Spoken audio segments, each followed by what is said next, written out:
Team बनाइए और करोड़पति बन जाइए, या फिर घर बैठे कमाइए लाखों करोड़ों रुपए।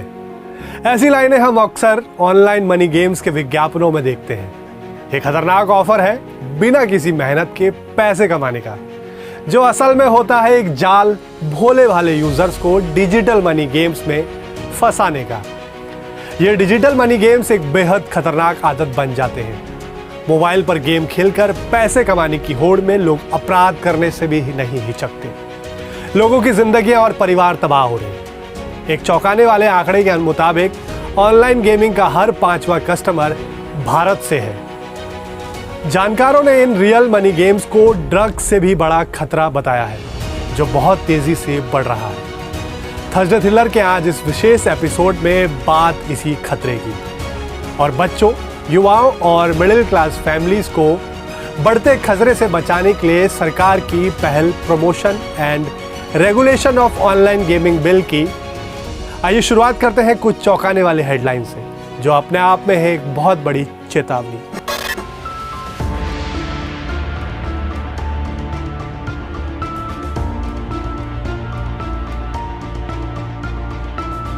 मेरे भाई ने भी ऑनलाइन गेम में सट्टा लगाया था, उसमें वो एक्सपायर हो गया और हमारा भी घर बर्बाद हो गया। हमारे जैसे घर बहुत सारे बर्बाद हो चुके हैं और मेरे पापा भी पहले एक्सपायर हो गए। और कोई नहीं, हम उसी के ऊपर डिपेंड थे, अब वो भी नहीं रहा।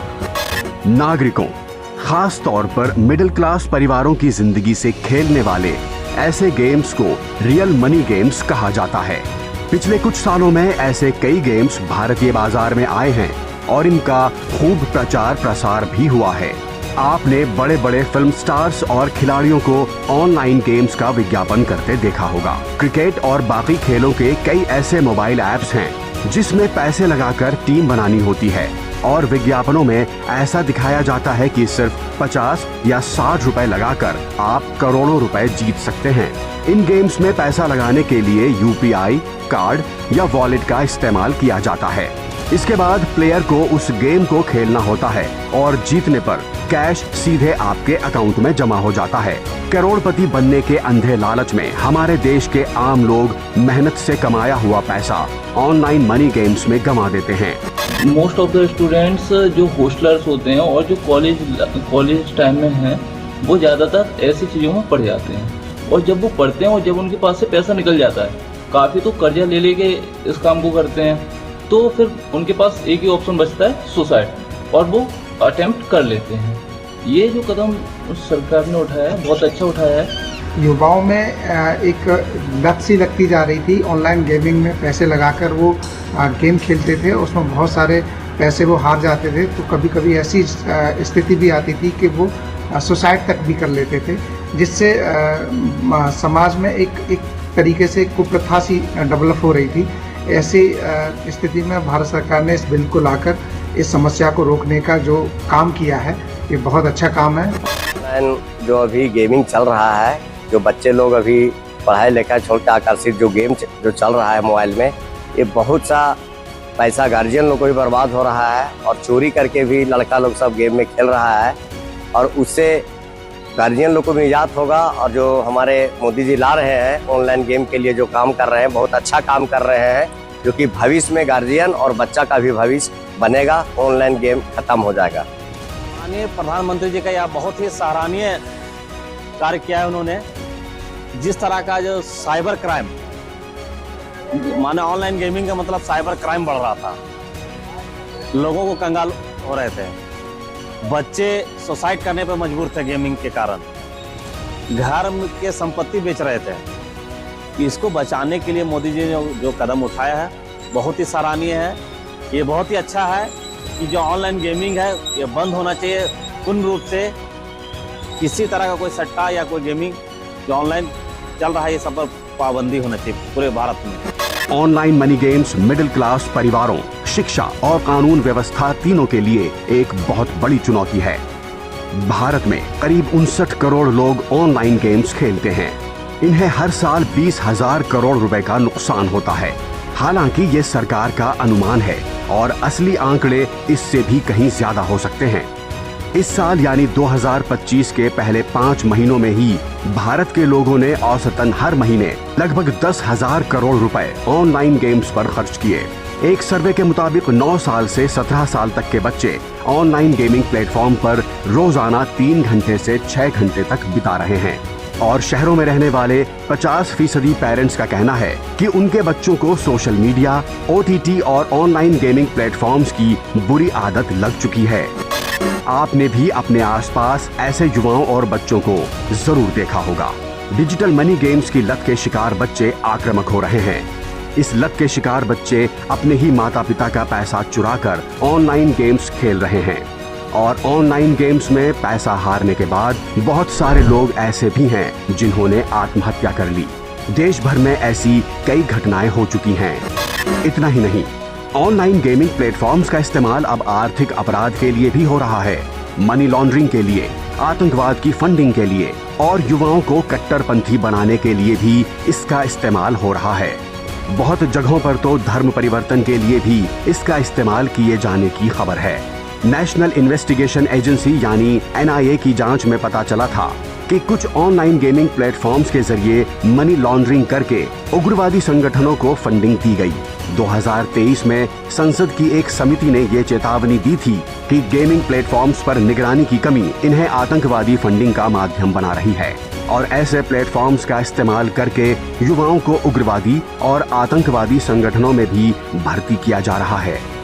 2022 की एक रिपोर्ट के मुताबिक ऑनलाइन गेमिंग प्लेटफॉर्म से जुड़े आर्थिक धोखाधड़ी के मामले 55% तक बढ़ गए हैं। यानी ऑनलाइन गेमिंग अब सिर्फ मनोरंजन नहीं है बल्कि साइबर फ्रॉड का ठिकाना बन गया है।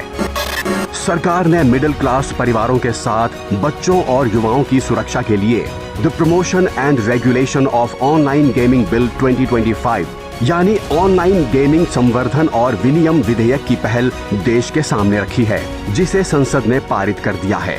इस विधेयक से ऐसे खतरनाक डिजिटल मनी गेम्स पर पाबंदी लगाई जाएगी और कोई भी ऑनलाइन गेम्स जिसमें लोग पैसा लगाते हैं और जीतने पर पैसे कमाते हैं, उन पर प्रभावी रोक लगाई जाएगी। लेकिन जो तीसरा सेगमेंट है ऑनलाइन मनी गेम्स, इसके कारण सोसाइटी में बहुत बड़ी नुकसान हो रहा है और जगह जगह से देश भर से खबरें भी हैं और देश भर से जनप्रतिनिधि आते हैं, वो भी बार बार ये विषय रखते हैं। पार्लियामेंट में कई क्वेश्चंस आए, पार्लियामेंट में प्राइवेट मेंबर बिल भी आया। इस बिल में ऑनलाइन गेमिंग के, ऑनलाइन मनी गेमिंग के एडवर्टीजमेंट्स पर भी प्रतिबंध है और जो फाइनेंशियल ट्रांजैक्शंस करते हैं ऑनलाइन मनी गेमिंग के, उस पर भी प्रतिबंध है और इनके लिए बड़ी सज़ा का प्रावधान है। ये सरकार ने जो कार्य किया है बहुत ही सराहनीय है और अच्छा कार्य किया है। इससे जो बच्चे जिनको कई बार पता नहीं होता था, ऑनलाइन पेमेंट अपने माता पिता के अकाउंट से कर देते थे या चोरी से कर देते थे, जिससे कई घर बर्बाद हो चुके, कईयों ने सुसाइड कर लिया।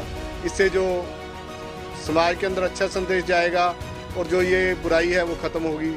इसके लिए हम सरकार की बहुत बहुत प्रशंसा करते हैं। ਇਹ 'ਚ ਬਹੁਤ ਨੁਕਸਾਨ ਹੋ ਰਿਹਾ ਸੀ। ਨਹੀਂ ਤਾਂ ਜਵਾਕ ਸਾਰਾ ਦਿਨ ਮੋਬਾਈਲ ਤੇ ਬੈਠੇ ਸੀ, ਉਹਨਾਂ ਦੀ ਨਿਗਾਹ ਤੇ ਸਿਹਤ ਤੇ ਬੁਰਾ ਅਸਰ ਪੈਂਦਾ ਸੀ, ਨਾ ਪੈਸੇ ਖਰਾਬ ਕਰਦੇ ਸੀ, ਨਾ ਪੜ੍ਹਾਈ ਤੋਂ ਸਾਰਾ ਉਹਦੇ ਅੱਖ ਨੂੰ ਗਲਤ ਹੀ ਹੁੰਦਾ ਸੀ। बहुत बढ़िया काम कराया सरकार। ऑनलाइन गेम पर जो प्रतिबंध लगाया है, हम उसके लिए सरकार का बहुत ज़्यादा आभार व्यक्त करते हैं और ये प्रतिबंध लगाना बहुत ही ज़्यादा ज़रूरी हो गया था इस समय में, क्योंकि लोगों को आर्थिक नुकसान बहुत ज़्यादा हो रहा था। बहुत बढ़िया किया है जी, एक नंबर का जुआ था जी और सरकार ने इसको बंद करके अच्छा कार्य किया है। इस बिल में 4 बड़ी बातें हैं। पहली बात, ऑनलाइन मनी गेम्स की सर्विस देना, उसे चलाना और यहाँ तक कि प्रचार करना भी गैर कानूनी होगा। दूसरा, अगर कोई ऑनलाइन मनी गेम्स ऑफर करता है या उसका प्रचार करता है तो उसे 3 साल तक की जेल और 1 करोड़ रुपए तक का जुर्माना या फिर जेल और जुर्माना दोनों हो सकता है। विज्ञापन चलाने पर 2 साल की जेल और 50 लाख रुपए तक का जुर्माना या फिर दोनों सजाएं मिल सकती हैं। तीसरा, ऐसे गेम्स खेलने वालों को कोई सजा नहीं दी जाएगी। सजा या जुर्माना ऐसे गेम्स की सर्विस देने वालों, इनका विज्ञापन करने वालों या आर्थिक मदद देने वालों को होगी। और चौथा, गेमिंग इंडस्ट्री को नियंत्रित करने के लिए एक अथॉरिटी बनाई जाएगी जो ये तय करेगी कि ऑनलाइन मनी गेम्स कौन से हैं और बिना पैसे वाले गेम्स यानी इलेक्ट्रॉनिक स्पोर्ट्स को बढ़ावा दिया जाएगा। हम देख रहे हैं कि भारतवासियों कि यहाँ बहुत ज़बरदस्त चुनौतियाँ आ रही थी, क्योंकि आज बहुत सारे युवाओं को इन ऑनलाइन गेम्स की लत लग चुकी है। सो मच सो कि न केवल लोग अपने सारे पैसे गंवा रहे हैं, लोग कहीं ना कहीं अपनी पूरी जीविका का साधन है उसको भी गंवा रहे हैं। तो इस संदर्भ में उनको संरक्षण करने का प्रयास कर रहे थे। तो ये लॉ अत्यंत महत्वपूर्ण इसलिए है क्योंकि अब आपने जितने भी और भारतवर्ष में जो अफेक्टेड लोग हैं उनको आपने इफेक्टिव रेमेडी प्रदान करी है। We are so excited now to see that PC gaming will be part of Asian Games, and this move literally helps and motivates everybody in the industry to look forward to the development of esports that's going to come in the country. And I'm so happy to see Modi ji putting in all the efforts to understand challenges and issues that we face in the esports industry. It's really fantastic to see him connect with the younger generations, the real gamers and esport athletes and content creators.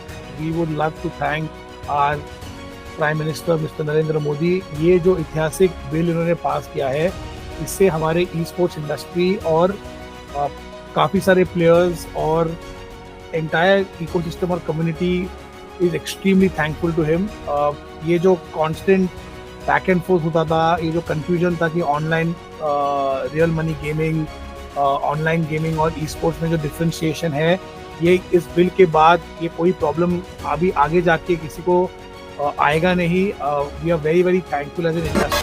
संसद में पारित हो चुके the promotion and regulation of online gaming bill के साथ सरकार देश के डिजिटल गेमिंग सेक्टर को रेगुलराइज कर भारत को वर्ल्ड गेमिंग हब बनाना चाहती है। इस इनिशिएटिव के तहत ई स्पोर्ट्स, शैक्षणिक और सोशल गेम्स को बढ़ावा दिया जाएगा। सोशल और एजुकेशनल गेम्स को भी बढ़ावा दिया जाएगा। इंडियन वैल्यूज से जुड़े गेम्स को सपोर्ट दिया जाएगा। स्पोर्ट्स मंत्रालय गाइडलाइंस बनाएगा। ट्रेनिंग अकादमी व रिसर्च सेंटर स्थापित होंगे। नेशनल ऑनलाइन गेम अथॉरिटी का गठन किया जाएगा, जो कि ग्रीवांस रिड्रेसल के साथ गाइडलाइंस भी जारी करेगी। साथ ही गेम कैटेगराइजेशन के साथ रजिस्ट्रेशन की व्यवस्था भी की जाएगी। इन तमाम पहलों के साथ भारत को एक प्रमुख क्रिएटिव इकोनॉमी के तौर पर स्थापित करना और बच्चों, युवाओं और मिडिल क्लास परिवारों को ऑनलाइन मनी गेम्स के खतरे से बचाना ही सरकार का एकमात्र उद्देश्य है।